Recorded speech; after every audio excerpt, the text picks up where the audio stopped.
Nothing's gonna stop us. We knew it was still gonna happen. There was a little bit of panic, but I was like, you know what? I know somehow, some way we're gonna make it work.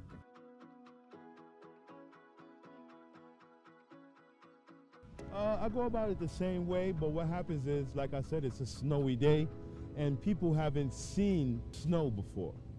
So they come to New York City, you know, get good highlights. I am so ready to be done. It's not even funny. You know, with our first snowstorm that happened a few weeks ago, my flight to Mexico got completely canceled. So I've had enough.